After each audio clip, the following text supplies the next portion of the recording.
The only skill that you and I need in order to learn every other skill. Woo! This is huge.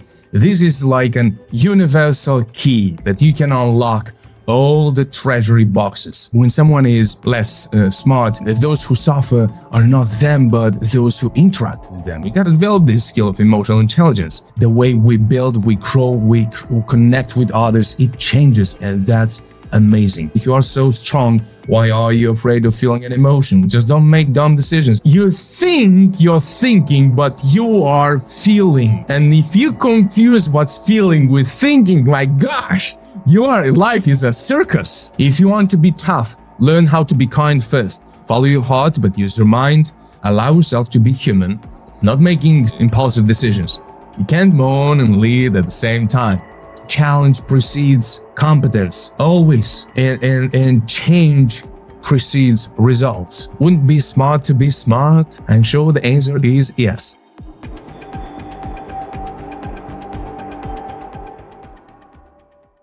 The only skill that you and I need in order to learn every other skill. Woo! This is huge. This is like an universal key that you can unlock all the treasury boxes.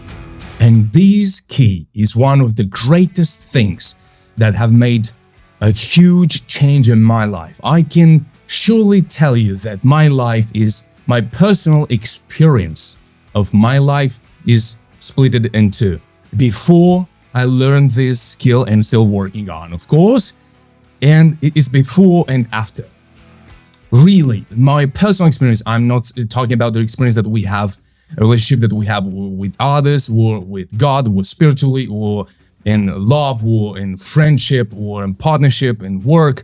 No, just personal. Of course, it is going to influence all the other relationships, but your personal experience, the way you filter, the way you organize all the information, and the how do you go through and where are you going to go according to the experience that you go through is going to be influenced by this skill, how good you are at this skill. And this skill, oh my gosh, I'm so in love with it. Probably because somewhere along the way I'm naturally a little bit gifted with this one, and that allows me to help others, probably because of that. But I don't know, but this is huge. This skill is emotional intelligence.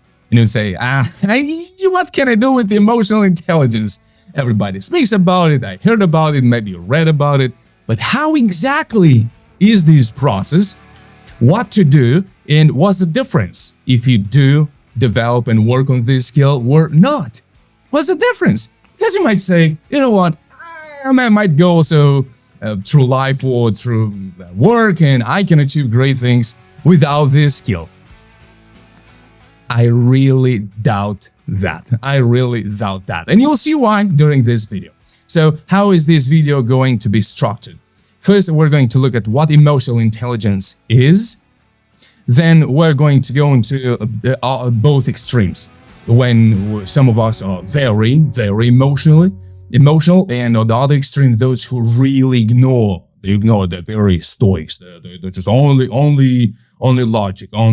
All right. So we're gonna go through these two extremes, and we're going to look at the symptoms afterwards. And after that, we're going to look at the what can we do about these two and actually identify, are you more akin to one side or towards the other? And then I'm going to teach you 8 principles. 4 of them are for your personal experience, for your personal self-leadership, the way you manage and lead your own experience, interpret, transform, use all the insights, information, and interpret your life, your personality, your endeavors. And 4 of those principles are for leadership, how to build a healthier relationship with others and how to develop and grow those relationships. Because I probably assume that you already know how important is that. So you're going to be amazed. You're going to be amazed of how actually easy it is when we know what to do and we know where to look.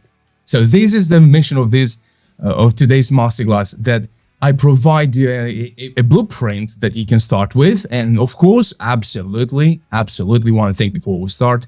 This is not a black and white thing, like this is right, that's wrong. All the information I'm going to share with you is an information that you want to process, to verify, and to make sure that you are not just blindly applied. I know you're not going to do that, but still a good reminder, because we're going to touch some extremes, or just for that I can explain the concept. So you don't want to take them 100% literally, but just for the sake of conveying the message. All right. So what is this emotional intelligence? Because it's an intelligence. And if we have IQ, all right, we have an index of our intelligence, how good it is when you talk to someone which is smarter than you, right? In some periods of our lives, we used to feel a bit awkward because like, you know more, but I assume you're already on the wisdom path, and you start to feel great when you talk to someone smarter than you and say, wow, hey, was that possible that someone like me, or older or younger, or doesn't matter, and they know so much. This is great. Wow, you can learn so much from them, right? Well, and how does it feel? It's a feeling.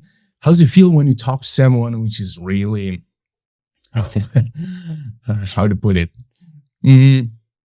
behind and slow and is very sure of it?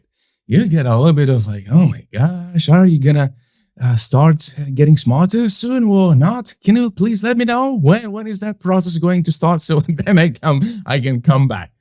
Well, it's the same thing, but you know the thing when I say that when someone is less smart, those who suffer are not them, but those who interact with them. Because when you don't know that you don't know, you just don't know that you don't know. The same thing is with emotional intelligence. It's very pleasant and interesting and constructive to speak with someone that is aware, that they're emotionally engaging, that they can you can have a bridge between you and them. But if they are not, then you feel rejected, or you feel there is no engagement space. There is no like, hey, do you understand what I'm talking about? Do you feel, or you just don't care? So, you know, the greatest risk here is when we are not emotionally intelligent and we don't know that. Well, then we might go through some experiences in our lives which looks like a mystery. Like, why have they don't want to partner with me anymore? Why are they avoiding me? Why nobody wants to work with me? Why is everybody telling me that I'm like this or like that? Well, that's a mystery. No, well, it's not a mystery. It's a skill that we can work and develop. All right. So that's what we're going to know right now. Long introduction as always, but let's begin. Welcome to Explore Self, Master Wisdom and Leadership for Business and Life. My name is Alexandr, and I'm going to serve you today. I'm going to do my best today. So after this masterclass, to say, woohoo! Now we're talking. Now I know what to do. I know where to look, and now my life is going to be different. That is my mission. So welcome. Let's go. The only skill needed to excel in every other skill. You might say, how is it possible? Well, because when you learn everything, when you're going through an experience, you want to learn something more in marketing or in business, you want to grow a business, change your life, whatever, there is a process. And if there is a process, means there is an income of information that comes in, gets out, is filtered, and you make decisions upon it. And then you make the next step and the next step. So there is a process. Means that if there is a process, during that process means there is a 50% risk that you're going to give up.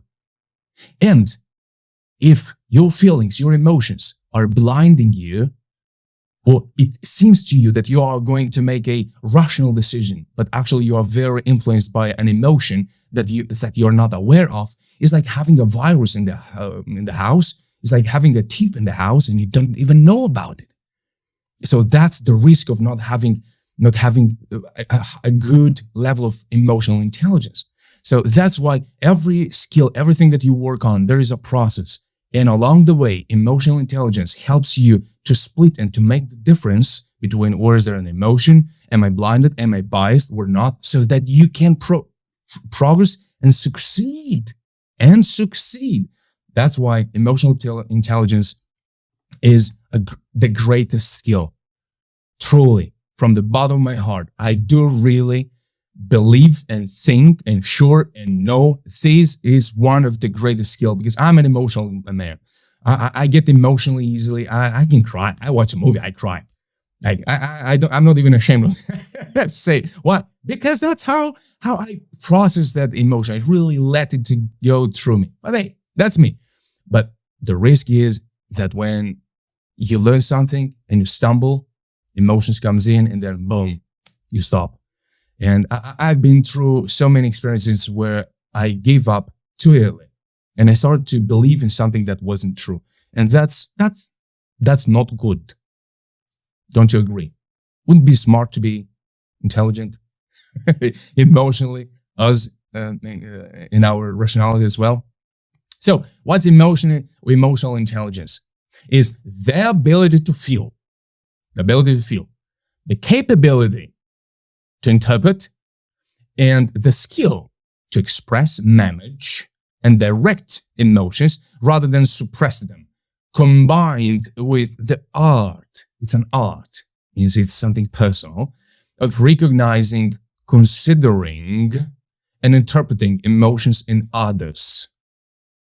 If you want to read the disclaimer below, do it now. It's going to be on the next slides as well. So it's an ability, it's a capability, it's a skill, and it's an art. An art means you do your way. You decide to which degree you want to be so considering or not. Or you choose, you do, and it's up to you. It's an art, right? But it's an ability, it's a capability, and a skill.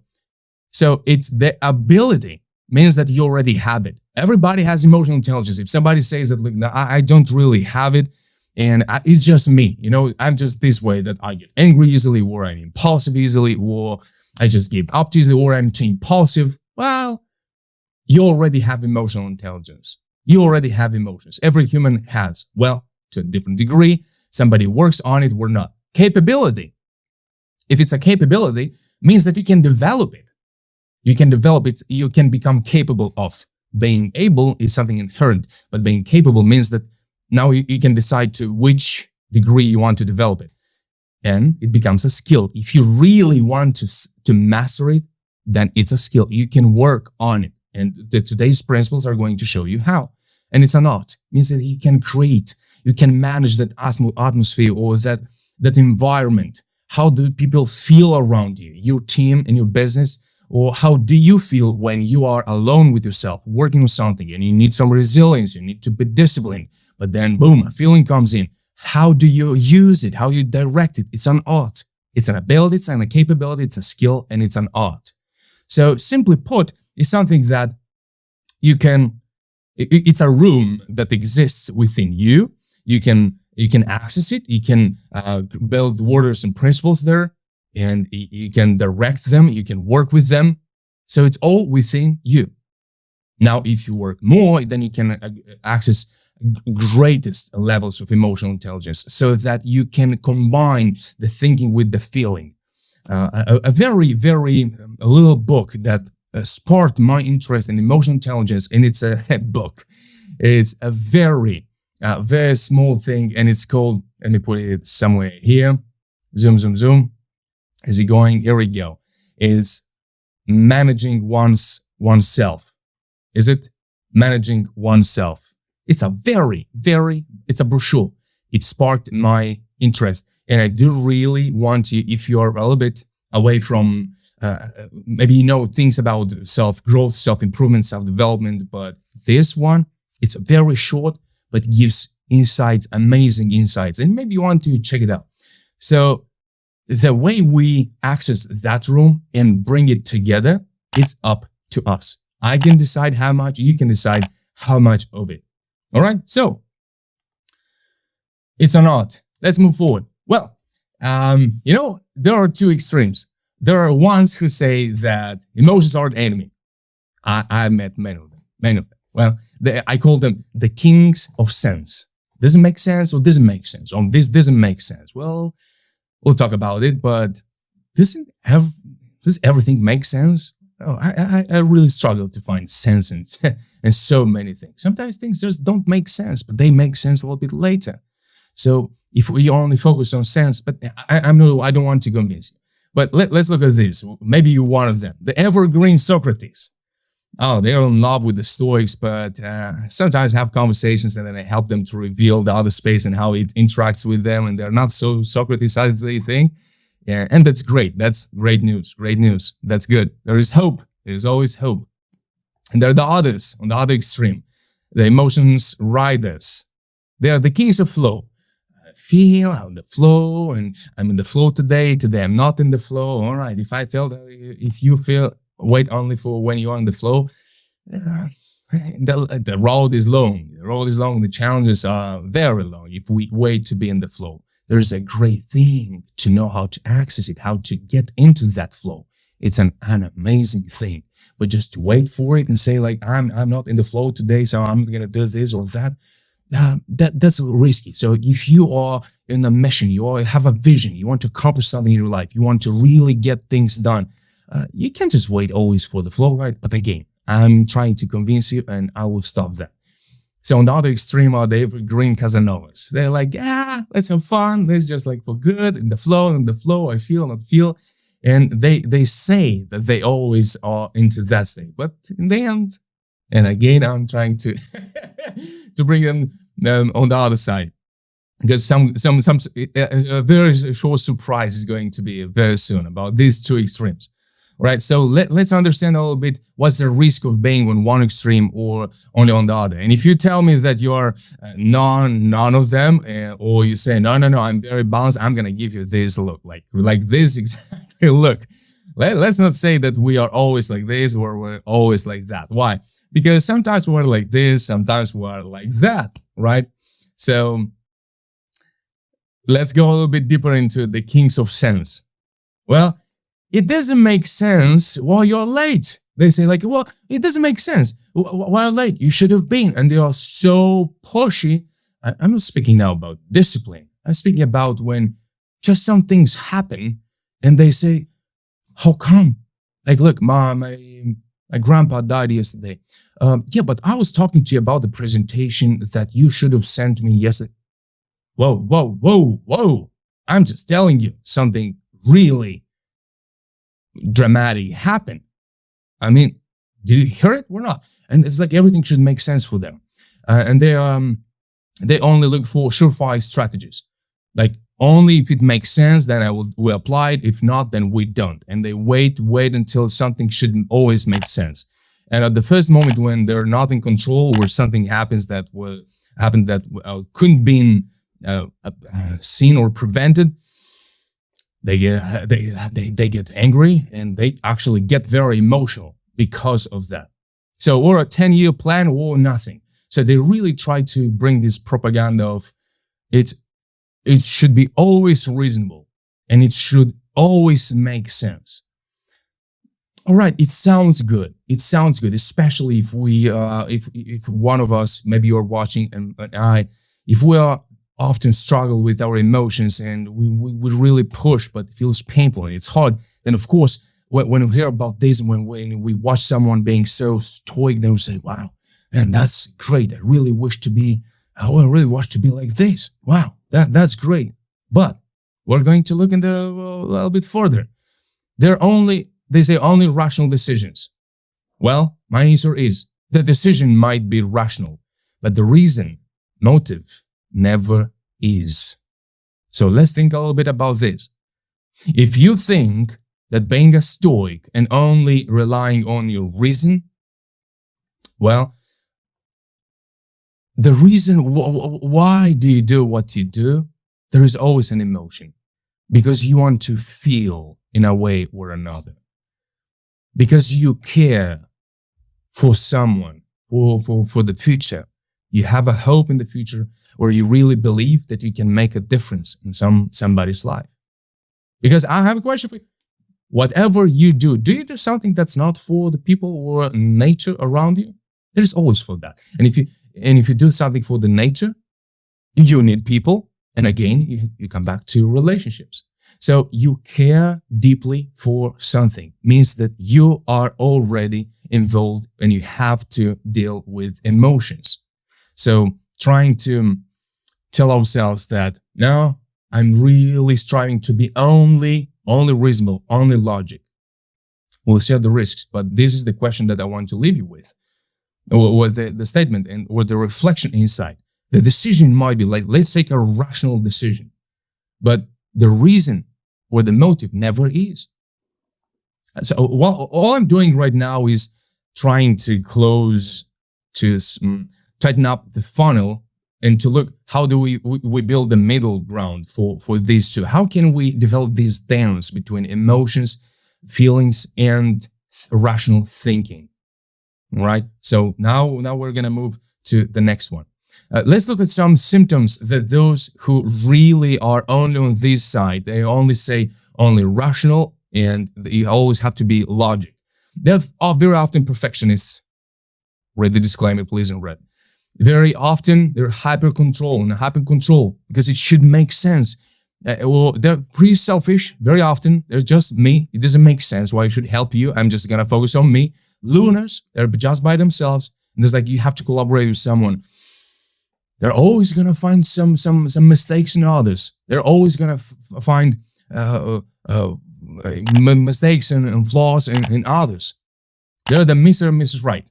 They always try to be right. They try to reason everything out and to be always right. A very low level of empathy. You tell them about something that you go through or that's something that you really care about. They don't really empathize into you. They just, they kind of listen, but they don't listen. They will go back to their subject immediately. And they run away from the emotions, just to be clear.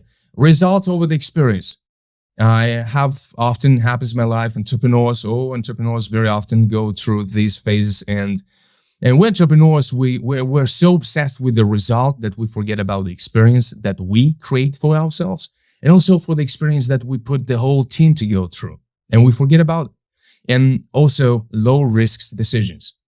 Why? Because very often a great decision requires some trust, some faith, and if you don't have it, then you're going to avoid taking high-risk decisions.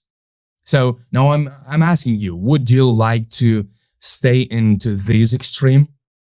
Probably you're running away from the emotions. You demonize them and you say, this is not good, emotions are bad, and somebody really told you, or maybe you suffered emotionally, you've been hurt, and you run away from them. But that's just running away from who we are. That's just running away from your nature. And how great things can you accomplish by using just one side of who you are? You're losing not 50%, exponentially. You might lose 90% because the impact of the 50% is never 50%, and it's an exponential impact. It's essential. You take one essential skill out, the whole damn thing goes down. So that's a high risk, and I don't think that we want to take this risk. Now let's look on the other extreme. The kings of flow. They always say, follow your heart. Well, that's amazing. That's true. Here and there. Always? Really? Always follow your heart? Right. What are you going to eat tomorrow? Who are you going to serve? Who are you going to help? Whom from are you going to receive some help?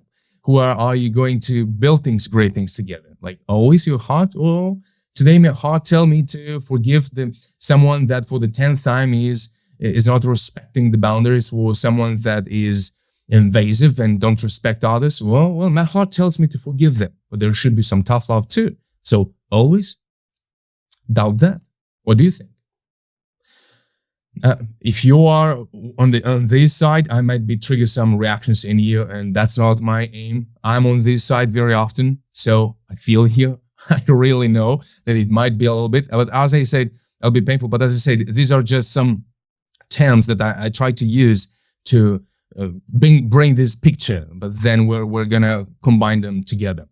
So with the kings of flow, they cry and laugh. Now they're crying, now they're laughing. Lack of consistency, because now they're in the flow, now they're not in the flow. So do you want consistency? Well, then you gotta be somewhere between the Socrates and the Casanovas. You gotta get somewhere in the middle. You gotta develop this skill of emotional intelligence. And now you might be wondering, well, it's already 20 minutes in the video. Give me the principles. How do I do that? Well, I know you might skip if you want, but I really suggest that you go through so that you know how does it look, how does it feel, what is all this about. Procrastinators, those which are the kings of flows, are great procrastinators. Not now, it doesn't feel like, and I feel it's fearful and like, I'm gonna fail, I'm gonna not, what's gonna happen? And then we're gonna wait for the flow. Or impulsive, grammatic, some spelling here. Impulsive decisions, the same thing. I feel happy, bam, make a decision. Oh, shoot. That's a symptom of being a king of flow. Why? Because emotions are all over the place and you don't really manage your emotions. You just let them ride you and take you to the la la land. Next, Mr. and Mrs. Everyone's wrong. Why? Because like, I don't want to feel hurt. I don't want to feel that I'm not good enough. I just don't want to feel that I might work on something. So you give them a harsh feedback or like a tough feedback. They're like, no, it's not me, it's them. They always have a reason to blame everyone around when you're on this side. Like, that should be right. That should be right. They should be better, but not me. Why? Because I'm emotionally have a very thin skin and it gets really hurt when it's about your emotions. And by the way, these guys, I remember a period of my life, I've really been through like on extreme. One of these extremes is that these kings of flow, they have this high sensitivity towards themselves, but they don't have the same sensitivity towards others. And sometimes I'm asking myself, like, how the hell is possible? You're so lovely with yourself, but then you can't recognize the same thing in others. You never think about how others feel when you put them to go through the same thing, or you create an environment where others might also have the right to feel that way or another. Like, how is that possible? Yeah. So let's go. Let's keep learning during this video and get to the principles and not be one of them. And the last one, everything is art. Everything can be like this. No, sometimes we have to do things because they're right, not because they're artful. Sometimes there are principles that we have to apply and do the thing and do the work so that we can get wherever we want to get. So let's be rational. So see, when I was on the rational, I tried to bring you on this extreme. But when I'm speaking about this extreme, I want to bring you on the other one. So where they're going to meet? They're going to meet in the middle because we are a little bit both. We're a little bit both. Sometimes we are the kings of sense, and this on this side, they're unpleasant, but honored. Why? Because these people, they don't really engage. They don't really have empathy with others. They don't really sacrifice themselves. They're always about making sense, but they're honored because they really get things done, but they're by themselves. And they're honored, but they're unpleasant to be around them, or unhappy, but feared. Yes, that's again, read the red disclaimer. It's a generalization, of course. Often unhappy because you live without any kind of emotion. You don't celebrate. You don't feel the thrill of taking the risk and then the joy of winning and so on and so forth. On the other side, the other ones, these which are the king of flow, follow your heart. They're pleasant to be around, but unreliable because in 5 minutes they might change. The emotion might change. Then the whole damn thing changes. And then it's like, oh, whoa, we agreed. You're going to do this thing or the other thing. Like, what happened to our agreement? Hey, I'm in the flow. It changed. Well, and yes, they're more happy in short term, but needy. They always need something to be inspired, to be motivated, to be cared, to be always. You have to inject into them a huge amount of energy because they need it so that they can be on these waves of the flow. And if they cannot create for themselves, they're gonna force others to create those waves for themselves. So now it might be. I want to ask yourself: have you felt a little bit that sometimes you are on the one side and sometimes you're on the other side?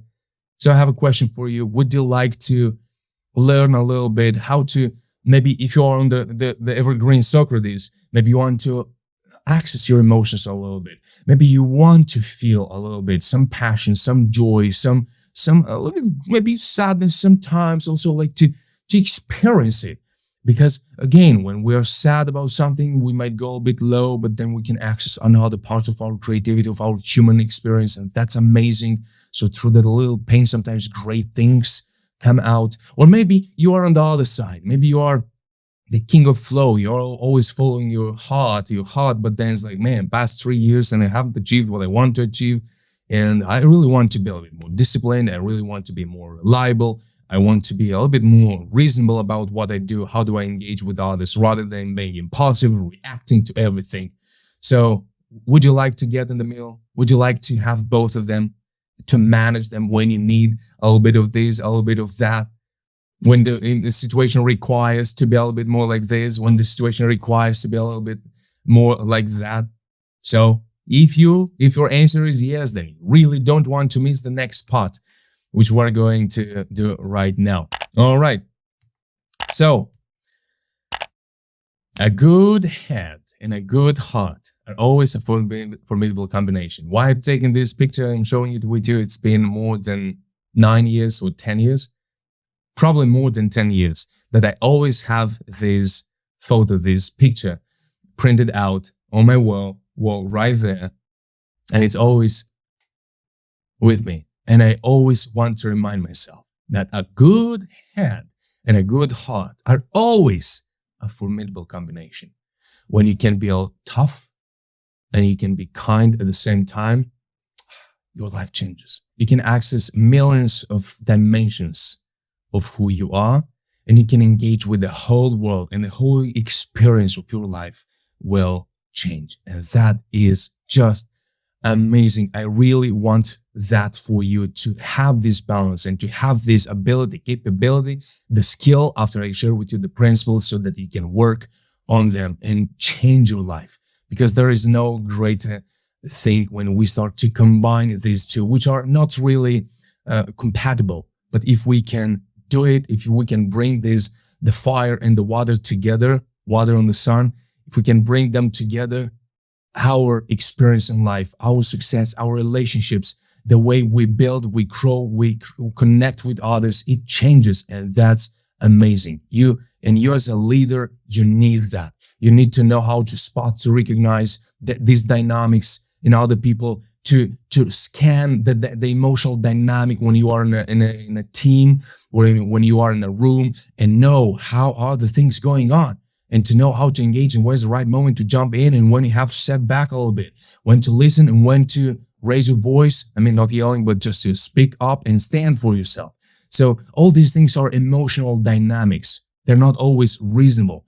They're not always logic. So we use the logic, but there is a spark within us that is absolutely not logic. So look at it this way. So now we're jumping into the principles. So if in the middle of this wheel, you're centered, around the wheel, imagine that it's spinning, is the emotion, your emotional aspect, your emotional dynamics. And you need it, because if a wheel needs to be used or needs to roll, then you need the outer. Because through this outer layer, then you can get in contact with the surface, and then you can have the grip and move forward. So yes, you are centered here in the middle, but you get to have some skills around, some tentacles that you use in order to interact with others. So that's why the next picture shows you exactly the meaning that I want to convey. Emotional intelligence is how we connect with others, and my emotion moves your emotion moves mine, and then together we go through this emotional experience. Then we go deep in, then we connect with our values, and then we use them together, and then we retransform. Because every single time when we have to make a decision, there is an input of information that comes in from the reflection of our past experiences, or from an information that comes from the outside. And if we don't have this lens, this prism that is going to allow to transform and to direct those inputs, then we are very doomed to suffer and to prolong the growth process, because we are limiting ourselves to only that reflection, those insights that we only can extract from our own life. But hey, how many experiences do we need in order to go through all kinds of experiences? So one life is too short. That's why we learn from others. In order to do that, these channels, emotional channels, needs to be open. So these two wheels really show this idea of how can we interact with others. Well, one is centered and the other one is centered. Doesn't mean that one wheel now starts to overspin and to take control, and only one turns or has this force and only one spins. No, both are needed to be spinning, and that's amazing when that happens. So as I often say, that self-leadership is knowing yourself is the beginning of all wisdom, said Aristotle. And the way I said it, and I haven't known that, and yesterday I was preparing for this video and I found this and said like, oh, it feels good a little bit to have said something similar to Aristotle. Self-mastery is the beginning of all mastery. That's why this masterclass is taking a little bit longer than I thought, but I do really believe that, because if you're watching now this video now, and it's half an hour in, and if you're still watching, it means that you're really, really interested in. So I want to add here one thing on top, that without this skill, I really see how people spend years of their lives repeating the story, being attached to the same emotion, and they never want to change that story because it feels reasonable, it feels logic to believe something that was once true. Because in the moment of change, I feel myself, and probably you feel the same thing when you were about to change something, that I have to give up something that I really know that worked some time ago.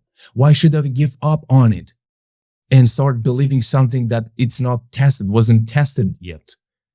That requires trust, that requires an emotion, and feelings and emotions are very mixed with trust and faith. You don't know it. It can't have a logic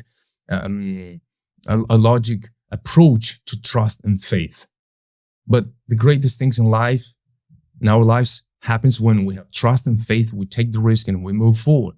And we don't allow those negative emotions to stop us, but we use them in order to bring different ingredients, new ingredients in our thinking process, in our feeling process, so that we can make better decisions and grow in our life and be successful and achieve the things that we want to achieve.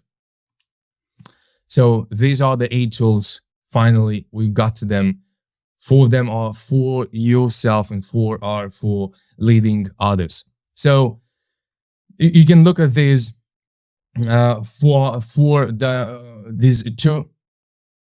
these two domains, in self-leadership: self-awareness and self-management.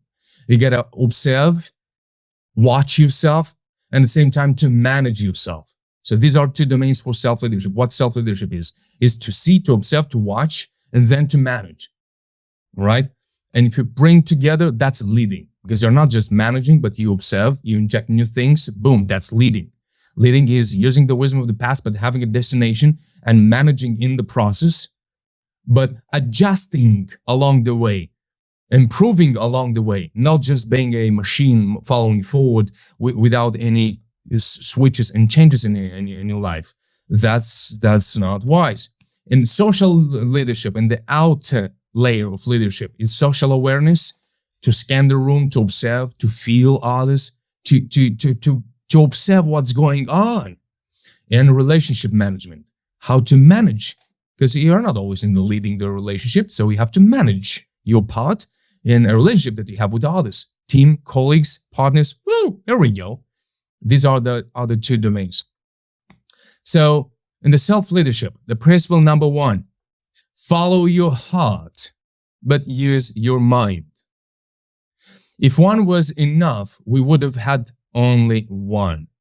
So the principle number 1 for emotional intelligence is follow your heart, but use your mind.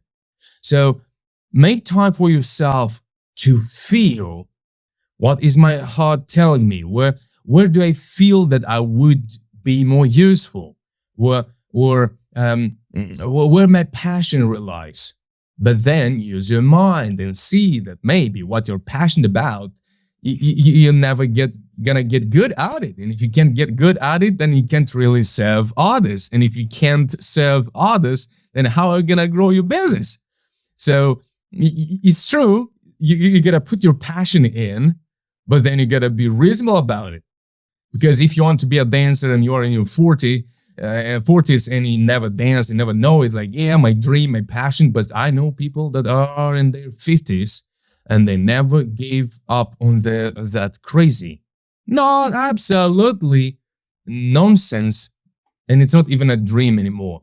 It's a story that they tell themselves that, oh, that was my dream, but it wasn't meant to happen. Well, because you should have used your mind. So I am a huge believer in following your heart. I'm a huge believer, but I also know that my heart can lead towards some areas or towards some directions, and my heart can be wicked. I really know that. Because some hate comes and it feels like this. Why? Because feeling, I'm going to tell you a little bit later, they're like smoke. They're real, but not real. So, depends. Yes, it's something, it's not something you can touch. And there is lots of wisdom in it.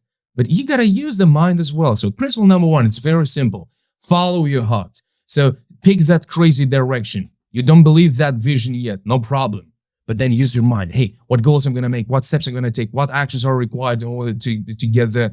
Is this something that is going to make me happy in a half a year? Or is this something that's going to serve me in a half a year or in a year or not? How I'm going to manage my finances in the next half a year? You got to use the mind. So yeah, follow the heart, but use your mind. Very simple. Don't think that we have to stop too much here. All right. Next one. Feel the emotions. Think the feelings. Emotions and feelings are like smoke. Real, but not real. Feel the emotions, but think the feelings. Well, probably we need to stop here a little bit. You have no other escape. I know another option. I know sometimes it's very, it's uncomfortable to feel the emotion. You feel like an emotion of anger, for example, that you lost. You lost the game. Or you failed at something. Of course, the feeling is to feel like a loser or that you're never going to succeed. And one of the greatest things here, feel that damn emotion. Loved emotion, nothing is damn. Feel that emotion. Let it be. So what? All right, let it feel, let it be. All right, have a smile on top of it. All right, I feel like this. All right. Yeah. Feels like, all right, good. You keep doing what you're doing. Maybe you want to take a break, half an hour. Maybe you just really want to be into that emotion. Because by doing that, you clean the inner room. What does it mean? That you're not piling up emotions. Because sooner or later, they're going to be stored in your body. I would really go now into a little bit of neuroscience. I also prepare the tablet, and I want to go into that, but that's going to take it's going to be an extremely long video. We have 8 principles. So you gotta feel that emotion. If you don't feel that emotion, then you are piling up those emotions, and then when those emotions are piling up, 2 things are going to happen. Assure you are going to happen. 1, your body starts to get sick. Why? Because your emotions are stored in your body. And when you don't clean your emotional room, your body starts to suffer. That's how it works. We're not going to go too much into it. Your emotions are stored in your body. And the memory of that emotion is the story and the belief that you formed for yourself. So the memory of the emotion is the beliefs that you have created for yourself. Those are, what's a belief? Well, it's the memory of an emotion. Period.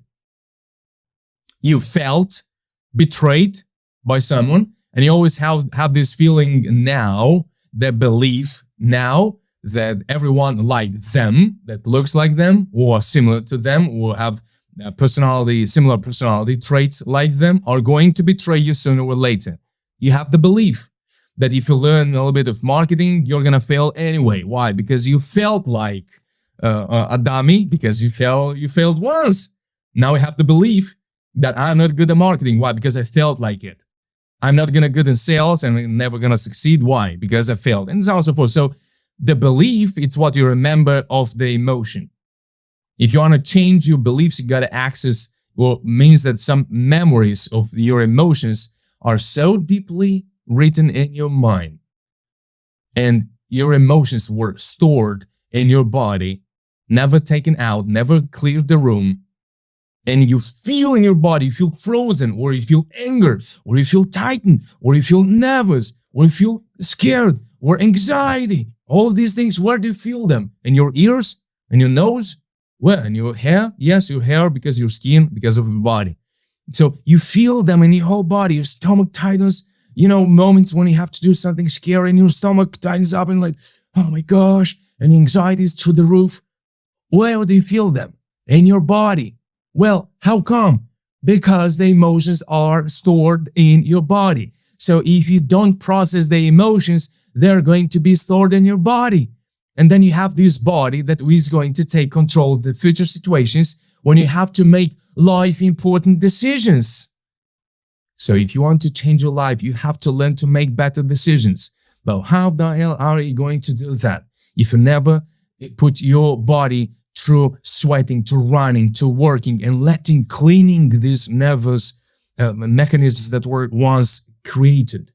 You got to disrupt them and clean it. That's how you start. That's why the emotions needs to be felt. And don't judge yourself as like, oh, I'm a baby. I can't be like a baby. I have to man up. And yes, that's good. But feel the emotion first. Don't run away. If you are so strong, why are you afraid of feeling an emotion? Let it feel. Just don't make dumb decisions and don't go paranoid. Don't get paranoid about it. So feel the emotions, but think the feelings. You gotta think the feeling. Hey, why do I feel like this? How is that possible? Why do I feel that they don't respect me?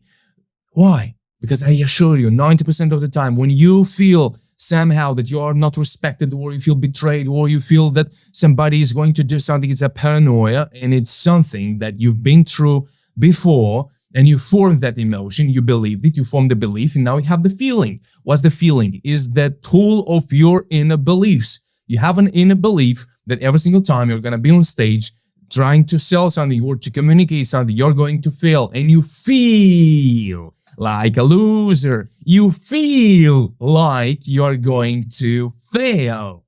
That's a feeling. That's not what you think. Think them. Don't, if I can give you one, the greatest thing of this masterclass is you think you're thinking, but you are feeling. And if you confuse what's feeling with thinking, my gosh, your life is a circus.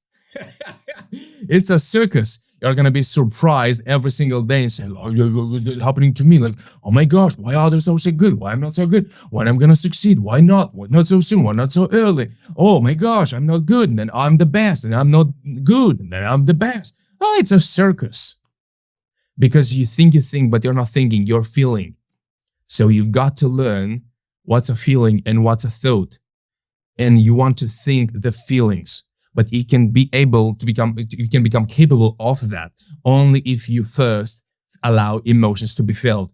Feel the emotion, feel it, don't run away, don't push it, it's New Year's coming, 2025, already hearing the fireworks outside. If you can hear them, then probably you're celebrating too. Soon I will be too. All right, so happy 2025. Let's go. Let's have this emotion, and maybe you need it, maybe you don't, but if you feel like, do it, feel it.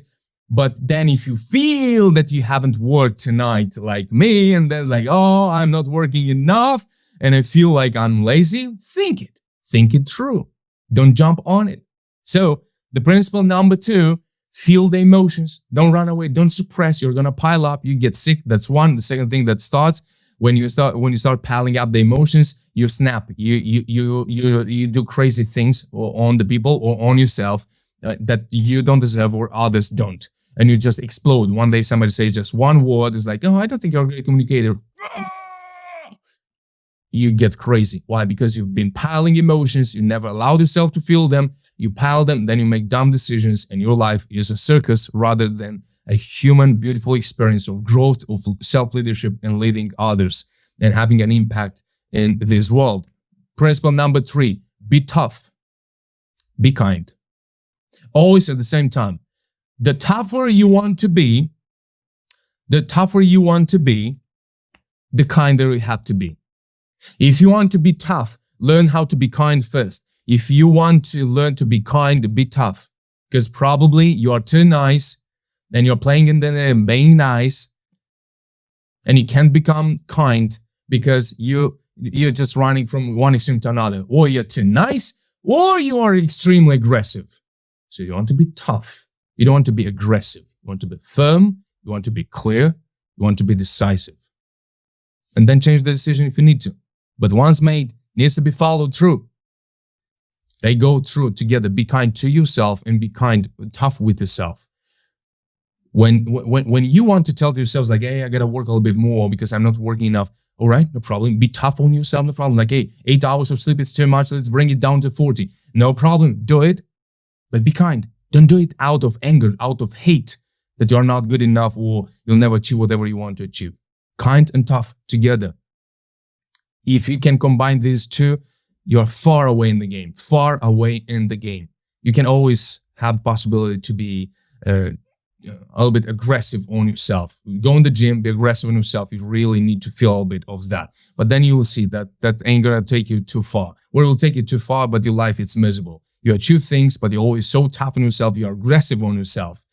And then you always do out of guilt, you do the things. And then you kind of need it every day because you're every day gonna feel guilty for doing something or not doing something. So it becomes crazy. Tough and kind. Very easy to be understood and harder to be done. Value others as you would like to be valued.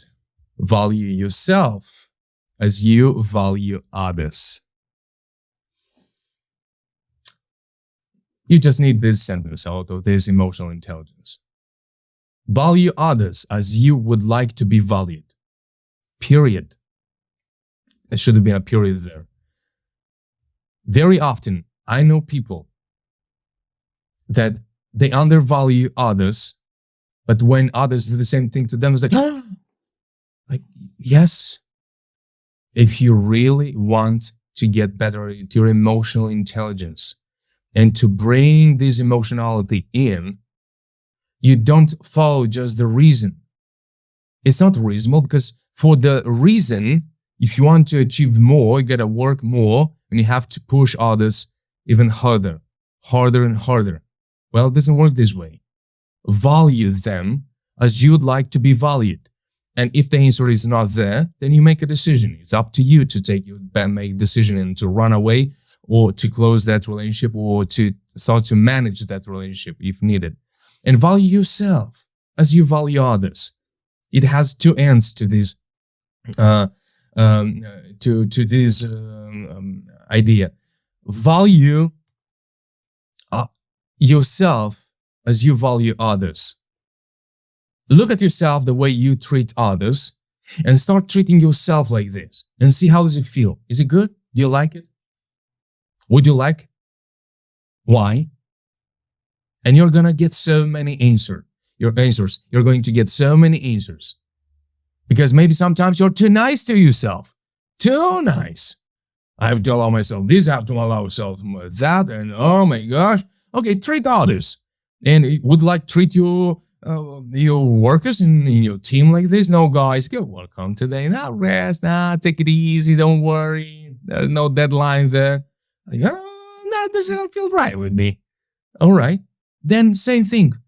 There is no such a great difference. Why should I treat others worse or better than myself? Why? No, I'm going to treat myself the way with kindness and toughness. And I'm going to treat others with kindness and toughness at the same time. If I raise my standards, then you raise the standards for others too. And others are going to say, oh, you become so picky now about the words. What's going on with you? Well, I raise my standards. So are you part of the team or not? Because my life, I live it. Now, no pressure on you, but these are the standards of the house. So you're welcome to join or not. Sometimes we have to do that. That's not so. Yeah, and that's why if you are on the king of flows, then it's hard to be tough. And if you're always on the cold, reasonable logic, then it's hard to be kind. So in the middle, use these formulas, these 4 principles that are for your self-leadership. Be tough and kind. Follow your heart, but use your mind. Value others as you'd like to be valued. Value yourself as you value others, and value others as you value yourself. Same thing. And feel the emotions, think the feelings. Feel first, then think the feeling. Doesn't mean that you have to feel first and then I'll think. 90% is true. Let it feel. Feel it. Allow yourself to be human, not making impulsive decisions. Just let me feel. Then I will feel. Then I will deal with it. Then I will think the feeling. Why do I feel like one way or another? Let's move into the leadership. Principle number 1, scan the visual, feel your body. I told you in the beginning, the emotions are in your body. That's why you have to scan the visual. Sometimes when you are in a conversation with someone, when you are networking, you have to present yourself. You want to introduce yourself, or somebody wants to introduce you. Then, of course, there's moments you feel a bit awkward, you'll feel a bit nervous, you feel a bit like, I'm going to say the right thing, or how was the impression? I don't want to overplay it, I don't want to underplay it. So how do it right? And sometimes we're so into the cues around us that we lose the connection with ourselves. We forget about our posture. You forget about, am I breathing right? Am I standing right? Tall? I'm just like, now, my body, I'm just like not aware of it. A simple thing here, a great public speaker helped me with this trick, and I love it. When you're in a situation like this, move your toes. Move your toes in your shoe. Move your toes a little bit. Move them. Well, it connects with the body. It's like, oh, okay, here I am. Oh, all right, here I am. Relax. Well, feel good. You're good. You're all right. You're all right. Yeah, it's just a meeting. It's just a presentation. It's all right. So just all the things. So you'll get confident in time. You'll get, you won't feel like this maybe in time. But if you need it, it's because emotions are a bit too high. Connect with your body. And again, if you're too much into your body and you're a piece of stone and you're like just in your body and you're rigid and you're feel full of tension, it's because your emotions are high and they're all in your body, and you lose the sight, and you don't realize that somebody was speaking and you're over speaking or talk on top of someone, or maybe someone is feeling a little bit intimidated by your energy. Oh, step back a little bit. And it's not your garden. When you're into your garden, your presentation, do it the way you want to do it, no problem. So if you're too connected to your body, then you can't scan the visuals. You get detached of like, oh my gosh, I haven't seen, I haven't observed. And you don't feel the dynamic in the room. And then people are going to get rid of you from that room because you don't respect the dynamics of the room. So first respect it, observe, scan it. Then if you consider that you want to change it, and you want to change a little bit the dynamics in the room, then no problem.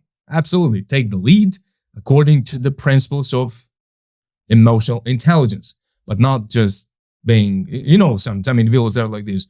Shut up. No, we go that way. We go. It's like, hey, where are we going?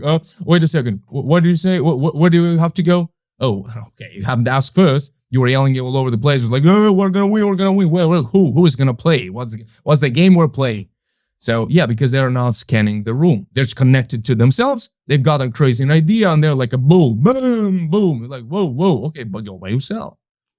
All right. Scan the room. Feel your body. Next, create a safe environment, but don't become a trash.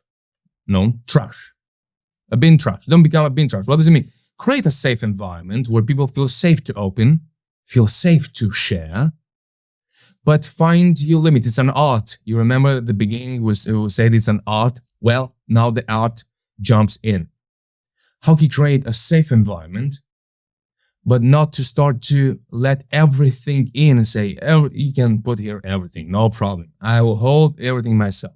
Because our body sometimes doesn't make the difference between our emotion and an emotion that we haven't been through. It's somebody's story. And we let it go through. That happens when we watch a movie, for example, and you feel that emotion. So, wow, but it's not your emotion, but it becomes your emotion. Well, that happens because our body is very good at feeling the emotion, and it doesn't understand the head produced it, or it came through the ear and then it got into your system. And your body remembers it. That's why whatever you allow to come through the ear, through your eyes, it's all input. And if you don't have filters, or you have too many filters, then no input gets the system into yourself. Or if you don't have any filters, and you can't be tough, because you are follow the heart, always too sweet, too nice, and you let others to bring everything, and you become a bean trash, then don't be surprised when you're gonna wake up one day and say, what a miserable life am I living? Well, here's the answer if you have this kind of question. What are the inputs opened through which all information, everything comes into your system? And who are those people? And have you allowed them? Have you decided consciously to keep someone at that distance, or to give that space you have in your life for them? Or it just happened automatically and you're not even aware of it because someone was and does that work intentionally, but you are not aware of it. Get out of that mechanism so that you can make conscious decisions, not automatic decisions, and you somehow ended up in that situation or in that relationship. If they picked me somehow, let's be mindful about it. Create a safe environment. I remember a couple of days ago, somebody sent me some messages that somebody else sent them. And I'm sure out of great intentions. You know what I'm saying? I said immediately, these messages don't belong to me. That person sent to you those messages, I understand it's out of great intentions, was something about honor, respect, so was something great. Love it. But that person, when they sent those messages to you, they didn't think about the fact that you're gonna show to everyone. Not to everyone, but even to one person, that's part of the everyone. So no, take them away, keep them for yourself. I don't want it.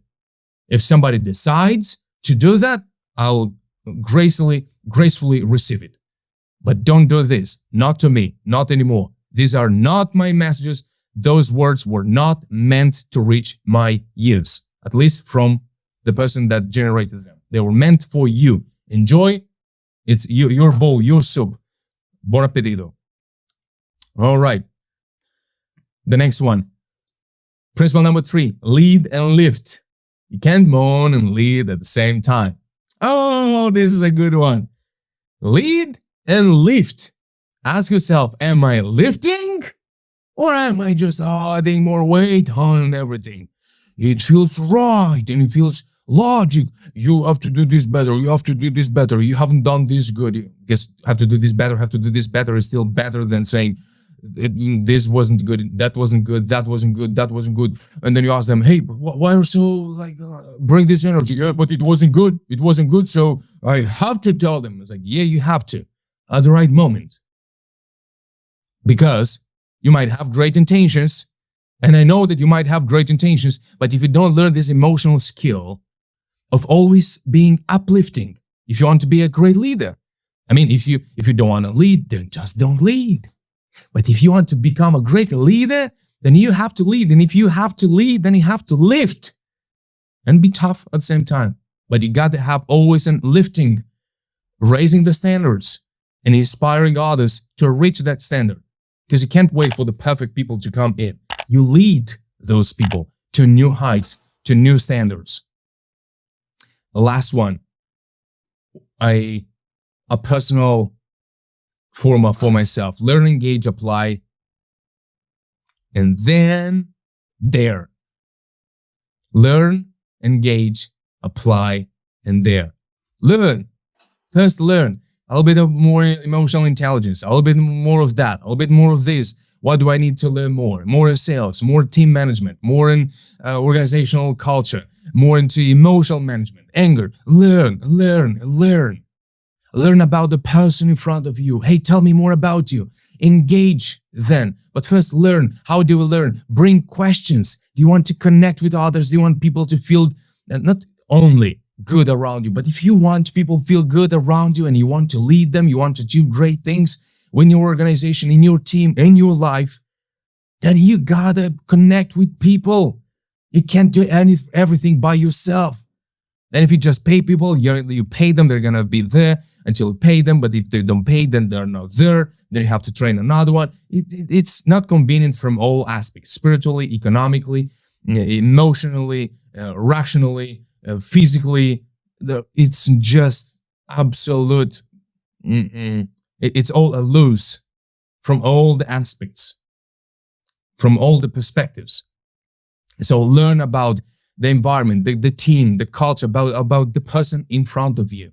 Learn them, know them. What are they driven by? What do they like? When's their birthday? What's their name? Do they have a sister? Do they have a brother? How many kids do they have? What's the name? Where have you traveled? Never be tired of learning your people. Never. And if you get tired, probably it's because you have some emotional processes that are not healthy and the best way managed or directed. And those emotions are like a burden on yourself, and it's hard to learn others. So clean the room. Let this energy flow through you. Engage, apply what you learn. Apply it. What you apply today, you got to apply it. So I'm going to show all 8 of them in just a second. You can maybe take a snapshot of them, apply them, and then modify up to your standards, according to your preferences. Absolutely. But do the work, and there, because challenge precedes competence. Always. And change precedes results. I'm going to write this down. So, these are for the leadership. Lead and lift. Lead, learn, engage, apply in there. They take the risk in there. Even if you don't know, try again. Be courageous. Don't let some negative emotions, feel them first, but then think those feelings, bring in great questions and say, why do I feel like this? And find the story that you're telling yourself. Find it, rewrite it, so that you can have different emotions according to the new story. And change the environment, create a safe environment, and don't become a bin trash for everything. You gotta find this dance between one extreme and the other. So here we have the all 8 of them.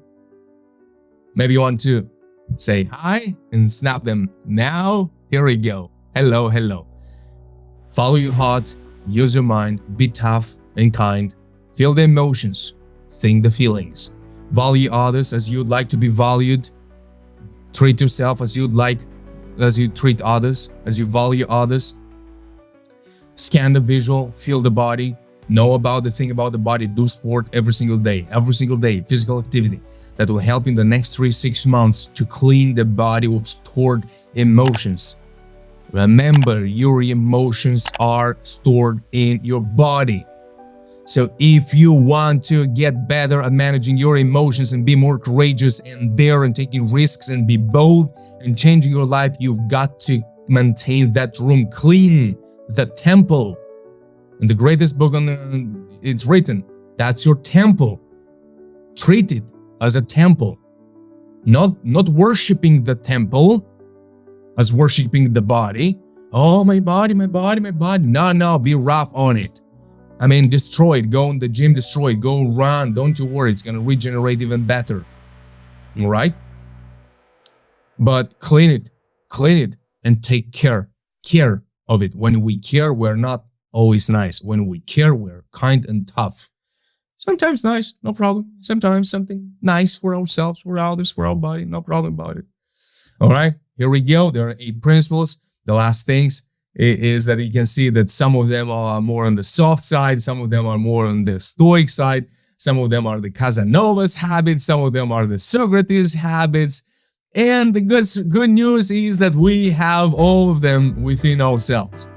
You remember in the beginning, the emotional intelligence is something that is an ability, it's a capability, it's a skill, it is an art. All right, it's within you. You can work it, you can master it, you can become very good at it. And you can decide for yourself. You're free to decide how much of it. more or less according to your preferences and goals. And for example, me personally, I love to be an emotional writer, but that's why I put alarms and I'll measure the time. Okay, 2 hours, no problem. Boom, 2 hours. Woo-hoo. But then, okay, boom, back to what needs to be done. Or otherwise, today we'll use this emotion. I'm very creative. I'll use it for something different. So yes, it's an art on both sides. This is something that I want for you to remember, like to have it just in front of you, like nicely put. Maybe you want to screen it, you want to share it and tag Exploraself Academy from Instagram. I'm gonna leave the links below. Want to follow us on Instagram, and maybe you want to share this photo because look how it looks good, and it's something that can always be useful and helpful so that we can grow and develop this and master this skill of emotional intelligence, this dimension. In Proverbs 27:17, as iron sharpens iron, so one person sharpens another. All this work of this emotional intelligence is going to happen in a relationship with others. So true, I've shared with you 4 principles that are within you and 4 principles that are on the outer layer for the social leadership, for the leadership outside of you. But it starts with self-leadership. So the practice, the work is going to be with other person, in a relationship with other person. So don't run away if you are not good at emotionally engaging and balancing and scanning the room and valuing others' emotions and recognizing them, spotting them, respecting them. Practice, practice, practice. It's gonna change your world. It's gonna change your life. And you're gonna have so many blessings in your lives when you allow yourself to feel, and then you think the feelings, and when you allow that part of yourself to breathe and to be part of who you are, because it is part of who you are. Visit Exploraselfmba.com. There is a program called Hack Your Mind Before It Hacks You that will help you. It's free. You can go there, create your student account, and it's how to control your mind. What the mind likes, how the mind works, and how to start to control, to manage your mind. Isn't this beautiful? Wouldn't it be smart to be smart?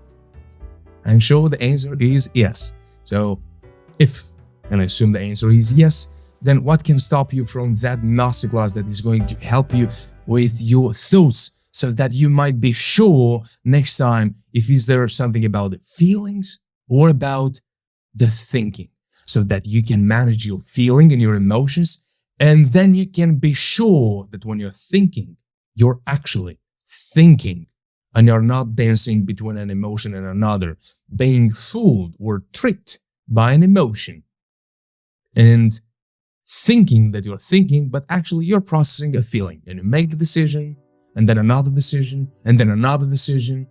And when we sum the results of all our decisions, then we get the quality of my and your life. So if you see things that you would like to have different in your life, then it's about the decisions. But in order to make better decisions, we've got to be sure what do we have on the table. And Hack Your Mind is going to help you to make the distinction between your mind and your feelings. Don't you want that? I'm sure you like that. So go to Exploraselfmba.com. For now, I'm Alexandr. I tell you hello and thank you very much for your attention. Wish you to be blessed by the best. Wish you a great, bombastic 2025.